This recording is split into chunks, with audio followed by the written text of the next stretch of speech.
like a Hellcat.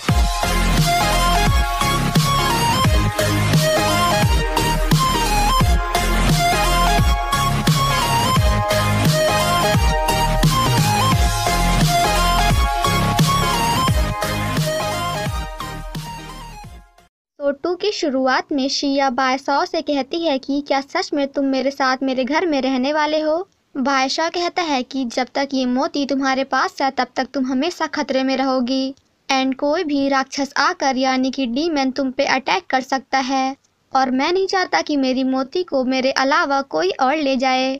The next scene में शिया बादशाह के लिए बिस्तर लगाते हुए कहती है कि आप यहाँ पे सो सकते हैं, तो जिस पर बादशाह कहता है कि आई थिंक तुम्हारा वाला रूम ज़्यादा अच्छा है, जिसके बाद शिया को ना चाहते हुए भी अपना रूम बादशाह को देना पड़ता है। बादशाह जब रूम में होता है तो वो लैम्प को मोमबत्ती समझकर उसे बुझाने की कोशिश करता है बट वो उससे बंद नहीं होता है, तो एट लास्ट वो अपने मैजिक को यूज कर पूरे घर की लाइट को गोल कर देता है। द नेक्स्ट सीन में हम शिया को बादशाह के साथ देखते हैं जो कि लाइट्स को बना रही होती है, जहाँ पहले तो वो बादशाह पे काफी गुस्सा करती है बट देन वो उससे काफी प्यार से बातें करती है। लाइट बनाने के बाद शिया कहती है कि इट्स ओके नाउ, जिसे सुनकर बादशाह कहता है कि आखिर ये ओके क्या है। शिया कहती है कि ओके का मतलब ठीक है। बादशाह कहता है कि आखिर तुमने इस लाइट को ऑन कैसे कर दिया, जिसे सुनकर शिया काफी खुश होती है एंड अपने मन में कहती है कि इसे तो इस दुनिया के बारे में कुछ भी नहीं पता। एंड देन वो बादशाह से कहती है कि अगर तुम्हें जानना है कि लाइट ऑन कैसे होती है तो जाकर उसे टच करके देख लो, जिसके बाद बादशाह उसे टच करता है, जिसे देखकर शिया कहती है कि क्या तुम्हें कुछ फील नहीं हो रहा। बादशाह कहता है कि बिल्कुल नहीं, बल्कि मुझे तो काफ़ी अच्छा लग रहा है। एंड देन शिया से कहता है कि अगर तुम्हें बिलीव नहीं है तो फिर तुम भी इसे टच कर सकती हो, जिसे सुनकर शिया कहती है कि नहीं, मैं ऐसी ही ठीक हूँ। जिसके बाद वो बादशाह के हाथों को टच करती है एंड उसके हाथों को टच करते ही शिया को काफ़ी जोर का झटका लगता है, जिसे देखकर बादशाह उससे कहता है कि आर यू ओके, मतलब कि क्या तुम ठीक हो। नेक्स्ट मॉर्निंग जब शिया बिस्तर को सही कर रही होती है तो उसे पता चलता है कि बादशाह ने उसके सारे सैनिटरी पैड्स को अपने बिस्तर के नीचे बिछा लिया है, जिसके बाद वो बादशाह पे काफ़ी गुस्सा करती है एंड उससे कहती है कि आखिर तुमने ये क्या किया। बादशाह कहता है कि ये काफ़ी मुलायम था इसलिए इसे मैंने अपने बिस्तर पे बिछा लिया। एंड देन कहता है कि वैसे ये है क्या, तो जिस पर शिया कहती है कि ये तुम्हारा बिजनेस नहीं है एंड क्या तुम्हें ये सब करते हुए शर्म नहीं आई। देन नेक्स्ट सीन में हम शिया को देखते हैं जो कि अपने आप से कह रही होती है कि मेरे पास बस एक दिन और बचा है, जिसके बाद वो एक डायरी में लिखती है कि आखिर वो एक दिन के अंदर क्या क्या करना चाहती है। आफ्टर दैट वो डिसाइड करती है कि मैं मरने से पहले अपने क्रश को बता दूंगी कि मैं उसे लाइक करती हूँ, जिसके बाद वो अपने सपने में अपने क्रश यानी कि जाओजिंग को देखती है, जो कि शिया से कहता है कि तुम कुछ भी मत कहो क्योंकि मुझे सब कुछ पता है। आफ्टर दैट वो दोनों कुछ ऐसा करने ही वाले होते हैं कि तभी बादशाह आकर शिया के प्यारे से सपने को तोड़ देता है एंड उससे कहता है कि क्या खाना बन गया। बादशाह शिया से कहता है कि तुम्हारे पास सिर्फ और सिर्फ एक दिन बचा है एंड आज के बाद तुम एक घोस्ट बन जाओगी, सो प्लीज भूतों की तरह तैयार होना बंद करो। द नेक्स्ट सीन में हमें एक प्लेस दिखाया जाता है जहाँ पे शूटिंग चल रही होती है एंड गाइज ये लड़की हमारे इस ड्रामा की सेकंड फीमेल लीड है जो कि हमारे हीरो यानी कि बादशाह के पीछे पड़ी हुई है। इसका नाम नानजियाओ है जो कि प्रोफेशनली एक हीरोइन है। तभी वहाँ पे एक लड़की आकर नानजियाओ को सॉरी बोलती है एंड उससे कहती है कि मैंने आपको शूटिंग के दौरान कुछ ज़्यादा ही ज़ोर से मार दिया, सो इसके लिए आई एम रियली सॉरी। जिसके बाद नानजियाओ की असिस्टेंट उस पर काफ़ी गुस्सा करती है बट नानजियाओ उससे कहती है कि कोई बात नहीं, तुम यहाँ से जा सकती हो। एंड देन अपने असिस्टेंट से कहती है कि उसने मुझे सिस्टर नानजियाओ कहा, क्या सच में मैं इतनी बुढ़ी लगती हूँ। देन हम शिया को देखते हैं जो कि अपने घर में होती है पर तभी वहाँ पे पेड़ों का राक्षस आकर उसे पकड़ लेता है, जिसके बाद बादशाह आकर उसकी हेल्प करता है। नानजियाओ के पास दो आदमी आते हैं एंड उससे सॉरी बोलते हुए कहते हैं कि आप हमें माफ़ कर दीजिए बिकॉज हम उस लड़की से वो मोती वापस नहीं ला पाए क्योंकि उसे एक पावरफुल लोमड़ी प्रोटेक्ट कर रही है एंड वो हमेशा उसी लड़की के साथ रहता है। तभी एक आदमी बादशाह की फ़ोटो देखकर कहता है कि यही वो फॉक्स है जो कि उस लड़की के साथ हमेशा रहता है एंड उसने कहा कि एक दिन बाद वो हमेशा हमेशा के लिए अमर हो जाएगा, मतलब कि एक दिन बाद उसे कोई भी मार नहीं पाएगा। जिसे सुनकर नानजियाओ कहती है कि शायद इसीलिए मैं उसे आज तक फाइंड नहीं कर पाई, जबकि मैं उसे 1000 सालों से ढूंढ रही थी। शिया बादशाह को बाइक में बैठने के लिए बोलती है, तो जिस पर बादशाह कहता है कि आखिर ये है क्या। शिया कहती है कि मुझे पता है कि तुम फ्लाई कर सकते हो, बट हम सभी इंसान पैदल चलने की जगह इसे यूज करते हैं। बादशाह कहता है कि इसमें बैलेंस कैसे बनता होगा, जिस गाड़ी में 4 पैर होते हैं वो ज्यादा सही होती है। बाइक में बैठने के बाद तो हमारे बादशाह की हालत देखने लायक थी, एंड बाइक से उतरने के बाद भी उसकी हालत देखने लायक थी। बादशाह कहता है कि मुझे थोड़ा सा अजीब फील हो रहा है, बट शिया के जाने के बाद हमें पता चलता है कि उसे थोड़ा सा नहीं बल्कि बहुत सा अजीब फील हो रहा है। गाइस, मैं ड्रामा को कंटिन्यू करने से पहले आप सभी को बता दूं कि अब मैं बॉय विद सुपरनेचुरल पावर्स को कंटिन्यू नहीं कर पाऊंगी, बिकॉज उसके ओनर ने बाकी के वीडियोस में कॉपीराइट क्लेम लगा दिया है। सो आई होप कि आप मेरी फीलिंग्स को समझेंगे और मुझसे ये नहीं कहेंगे कि प्लीज ड्रामा लवर्स आप उस ड्रामा को भी कंटिन्यू करो। बट गाइस, उस ड्रामा का नाम फ्लिप्ड है एंड ये यूट्यूब में इंग्लिश सबटाइटल के साथ अवेलेबल है, जिसका लिंक मैं description box and comment section में दे दूंगी, तो आप जाकर उसे एंजॉय कर सकते हैं। और रही बात time travel Korean school love story की, तो जब मैंने इस ड्रामा का पहला एपिसोड अपलोड किया था तब आप ही में से मुझे काफी लोगों ने कहा कि मैं इस ड्रामा को कंटिन्यू ना करूं, बिकॉज ये हिंदी डब्ड में यूट्यूब में as well as MX player में अवेलेबल है। सो गाइस, एक्सप्लेनेशन देखने से ज्यादा अच्छा ये है कि आप पूरा का पूरा ड्रामा ही देख लो, वो भी हिंदी में, जिसका लिंक भी मैं डिस्क्रिप्शन बॉक्स में या फिर कमेंट सेक्शन में दे दूंगी, तो आप जाकर Korean school love story time travel drama को भी एंजॉय कर सकते हैं। लेकिन अगर आप चाहते हैं कि मैं time travel Korean school love story को कंटिन्यू करूं, तो फिर आप मुझे कमेंट सेक्शन में लिख कर बता सकते हैं, और अगर मुझे उससे भी एक्सप्लेन करने के लिए ज्यादा कमेंट्स आएंगे तो फिर मैं उस ड्रामा को भी इसके साथ कंटिन्यू करूंगी, बिकॉज मेरे लिए आपसे बढ़कर और कोई नहीं है। बट फिर भी मैं आपसे कहना चाहती हूँ कि एक्सप्लेनेशन देखने के बजाय आप पूरा का पूरा ड्रामा ही देख लो। अभी ये सब काफी हो गया, सो चलिए हम अपने ड्रामा को कंटिन्यू करते हैं। शिया बादशाह को खाना देते हुए कहती है कि मैं आपको और भी ज्यादा अच्छा खाना खिला सकती हूँ, तो जिस पर बादशाह कहता है कि इसकी कोई ज़रूरत नहीं है, बिकॉज आज रात को मुझे मेरी मोती वापस चाहिए।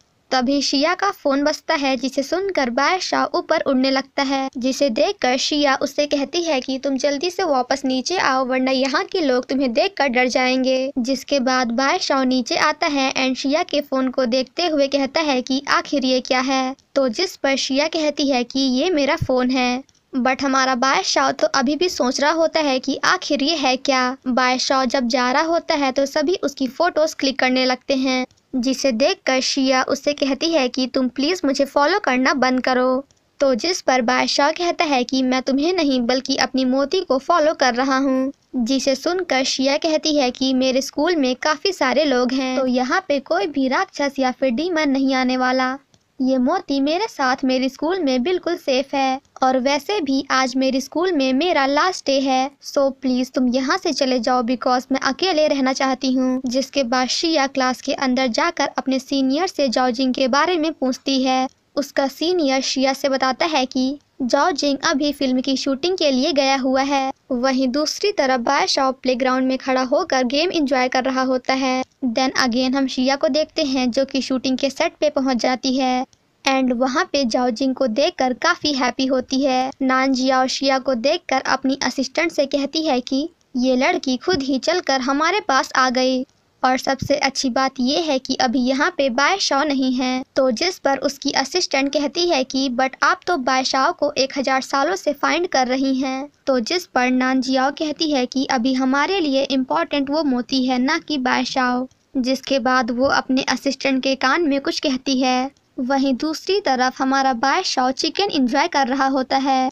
फिल्म के डायरेक्टर वहाँ पे खड़ी सभी लड़कियों से कहते हैं कि हमें हमारी शूटिंग करने के लिए एक लड़की की जरूरत है, तो क्या आप में से कोई आना चाहेगा। तभी वहाँ पे नानजियाओ आकर शूटिंग के लिए शिया को चूज करती है। शिया तैयार होने के बाद जाओजिंग से मिलने जाती है, जिसे देखकर जाओजिंग शिया से पूछता है कि आखिर अभी तुम्हारे डैड कैसे हैं, बिकॉज तुम्हारी फ्रेंड ने मुझे बताया कि तुम पिछली बार मेरे साथ हाइकिंग करने इसलिए नहीं आई थी बिकॉज तुम्हारे डैड ने किसी से काफी सारा पैसा लिया है, जिसके कारण उन्हें अपनी किडनी बेचनी पड़ी। ये सब जानने के बाद शिया को अपनी दोस्त पे काफी गुस्सा आता है, बट वो जाओजिंग से कहती है कि अब सब कुछ ठीक है एंड देन कहती है कि क्या शूटिंग खत्म होने के बाद आप मुझसे मिल सकते हैं, क्योंकि मैं आपको कुछ बताना चाहती हूँ। जिसके बाद शूटिंग स्टार्ट होती है एंड यहाँ पे हमारी फीमेल लीड तो क्या एक्टिंग करती है, उसकी एक्टिंग देखकर तो मुझे काफी हंसी आई। शिया जब मरने की एक्टिंग कर रही होती है तभी वो अपने सामने जाओजिंग को देखती है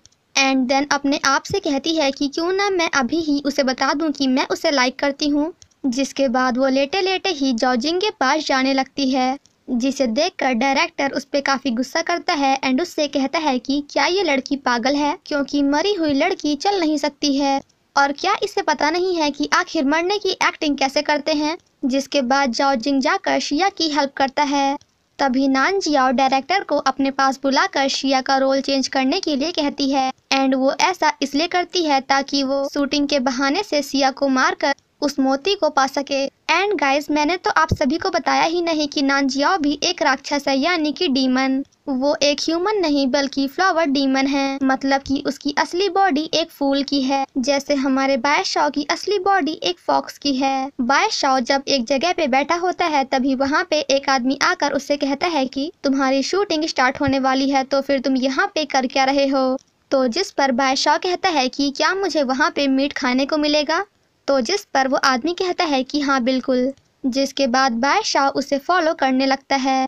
द नेक्स्ट सीन में हम शिया को देखते हैं, जो कि पहले तो शूटिंग करने के लिए मना करती है, बट बाद में शिया शूटिंग करने के लिए रेडी हो जाती है बिकॉज डायरेक्टर उसे काफी सारा पैसा देने का प्रॉमिस करते हैं। फाइनली शूटिंग स्टार्ट होती है, जहाँ हमारी फीमेल लीड गिरकर मरने ही वाली होती है कि तभी वहाँ पे बायशाओ आकर उसे बचा लेता है, जिसे देखकर वो काफी हैप्पी होती है। तभी वहाँ पे नानजियाओ आती है, जिसे देखने के चक्कर में हमारा बायशियाओ रस्सी छोड़ देता है, जिसके कारण हमारी शिया नीचे गिर जाती है। द नेक्स्ट सीन में हम नानजियाओ एंड बायशाओ को साथ में देखते हैं, जहाँ नानजियाओ उसे एक सामान देती है, जिसे देखकर बायशाओ कहता है कि तुमने इसे अभी तक संभाल कर रखा है। नानजियाओ कहती है कि मैं तुम्हें 1000 सालों से फाइंड कर रही हूँ। नानजियाओ के क्लोज आते ही हमारे बायशाओ को छींके आने लगती हैं, क्योंकि उसे फूलों से एलर्जी है एंड हमारी नानजियाओ तो असली में एक फ्लावर ही है। बायशाओ कहता है कि मैंने जाने से पहले तुमसे गुड बाय इसलिए नहीं कहा क्योंकि मैं तुम्हारी फीलिंग्स को हर्ट नहीं करना चाहता था, और मैं तुम्हें क्लियर कर दूं कि 1 साल पहले मैं एक्सीडेंटली जिंग युआन से मिला था और एक दिन बाद मैं हमेशा हमेशा के लिए अमर हो जाऊंगा। एंड देन वो नानजियाओ से कहता है कि मैं एक इमॉर्टल हूँ एंड तुम एक डीमन, इसलिए हम दोनों साथ में कभी भी नहीं रह सकते हैं। नानजियाओ बायशाओ से कहती है कि क्या तुम्हारे लिए इमॉर्टल बनना इतना ज्यादा जरूरी है। तुम ध्यान से इस दुनिया को देखो, अब ये दुनिया काफी बदल गई है। हम दोनों साथ में यहाँ पे रहकर अपनी लाइफ को काफी अच्छे से एंजॉय कर सकते हैं। बायशाओ कहता है कि मुझे उससे मिलने जाना है एंड मैं उससे मिलकर ही रहूंगा। तो जिस पर नानजियाओ कहती है कि क्या तुम क्यों शेंग की बात कर रहे हो, बट आखिर तुम उससे क्यों मिलना चाहते हो। बायशाओ कहता है कि क्योंकि हम दोनों ने एक दूसरे से प्रॉमिस किया था कि इमॉर्टल बनने के बाद हम दोनों एक दूसरे से मिलने आएंगे। जिसे सुनकर नानजियाओ कहती है कि क्या तुम सच में उससे इतना ज्यादा प्यार करते हो। तो जिस पर बायशाओ कहता है कि तुम्हें पता है कि मेरे दिल में तुम नहीं बल्कि कोई और है, और मेरे लिए तुम सिर्फ और सिर्फ मेरी एक अच्छी फ्रेंड हो। जिसके बाद बायशाओ वहाँ से बाहर आ जाता है। द नेक्स्ट सीन में हम शिया को देखते हैं, जो कि सोच रही होती है कि आखिर बायशाओ ने मुझे बचाया क्यों, बिकॉज वो तो मुझसे ये मोती लेने के लिए मुझे जान से मारना चाहता है। जाओजिंग शिया से कहता है कि तुम्हें मुझसे कुछ कहना था ना। शिया कुछ बोलने ही वाली होती है कि तभी वो अपने आप को शीशे में देखती है एंड अपने आप को देखकर उसे पता चलता है कि उसकी हालत तो कुछ ज्यादा ही खराब है। इसलिए शिया जाओजिंग से कहती है कि क्या आप मुझसे 1 घंटे के बाद मिल सकते हैं। तो जिस पर जाओजिंग कहता है कि हाँ बिल्कुल। एंड इसी के साथ हमारा एपिसोड 2 यहीं पे खत्म हो जाता है। Thank you so much guys for watching my explanation. Stay safe and healthy. Bye bye.